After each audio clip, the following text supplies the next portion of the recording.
வணக்கம். இன்றைக்கி நம்ம பார்க்கக்கூடிய ஸ்கிரிப்ட் வந்து எஸ்பிஐ லைஃப் இன்சூரன்ஸ். இது இன்றைக்கி ஒரு நல்ல ஏற்றம் பிரேக் அவுட் ஒன்று ஆயிருக்கு. வாங்க அதை சார்ட்டில் பார்ப்போம். எஸ்பிஐ லைஃப் இன்சூரன்ஸ் வந்து 2 மாதமாக வந்து தொடர்ந்து ஏறிக்கிட்டே இருக்குது. இப்போ 4 நாட்களுக்கு முன்னாடி ஒரு புல்லிஷ் ரிவர்சல் தொடர்ந்து ஏறி இருக்குது.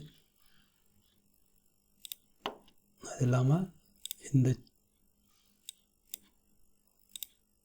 Head and shoulder pattern, inverse head and shoulder pattern வந்து ஃபார்ம் ஆகி பிரேக் அவுட் ஆகிடுச்சு. ஸோ இது வந்து இந்த பங்கில் முதலீடு செய்யலாம். ரிஸ்க் மேனேஜ்மெண்ட் பயன்படுத்துங்க. உங்களுடைய கேபிட்டலில் 1% 3% வரை ஒரு பங்கில் இன்வெஸ்ட் பண்ணுறதுக்கு ரிஸ்க் எடுக்கலாம். அந்த மாதிரி ரிஸ்க் எடுக்கும்போது நம்மளுடைய கேபிட்டல் வந்து காப்பாற்றப்படும். தப்பான ஸ்ட்ராட்டஜி பயன்படுத்தினா கூட கேபிட்டல் வந்து காப்பாற்றப்படும். இப்போ இந்த ஸ்டாக்கை வந்து ஒரு 1000 ரூபா ரிஸ்க் எடுத்து நம்ம பை பண்ணலாம். நமக்கு லாஸுங்கிறது 1000 ரூபா தான் வரும். குவான்டிட்டி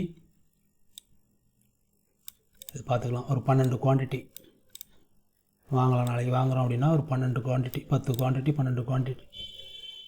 இப்போ இன்வெஸ்ட்மெண்ட் அமௌண்ட் வந்து உங்களுக்கு 12,000 ரூபாய்க்குள்ளே வரும்.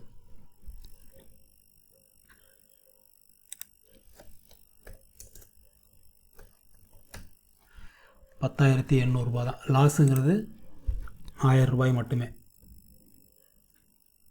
ஸோ அதை பயன்படுத்தி முதலீடு பண்ணலாம். இதோட டார்கெட் பார்ப்போம். டார்கெட் வந்து மேஜர் ஒன்று பார்த்துருவோம். டார்கெட் ஃபிபனாசி ப்ரொஜெக்ஷனை வச்சு டார்கெட் என்னங்கிறது பார்க்கலாம். 10,150 அப்படிங்கிற டார்கெட் போகிறதுக்கு அதிக வாய்ப்பு இருக்குது.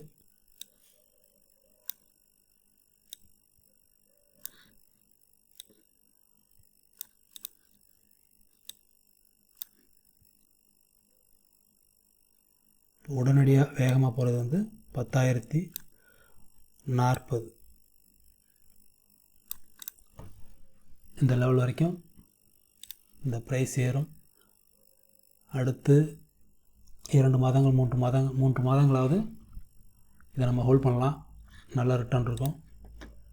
250 புள்ளிகள் இதில் வந்து ஏற்றம் இருக்குது. நமக்கு ரிட்டர்ன் பர்சன்டேஜில் பார்த்தீங்கன்னா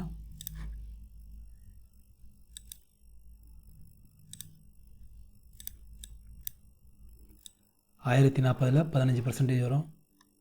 அதுவே 1150னா 27%. 20% வச்சுக்கிட்டா கூட நல்ல ரிட்டர்ன் 3 மாதத்தில். கால்குலேட்டர் ரிஸ்க் எடுத்து இந்த பங்கில் இன்வெஸ்ட் பண்ணுங்கள். இந்த வீடியோவை யூடியூப்பில் பார்த்தீங்கன்னா சேனலை சப்ஸ்கிரைப் பண்ணுங்கள். ஃபேஸ்புக்கில் பார்த்தீங்கன்னா பேஜை லைக் பண்ணுங்கள். நன்றி, வணக்கம்.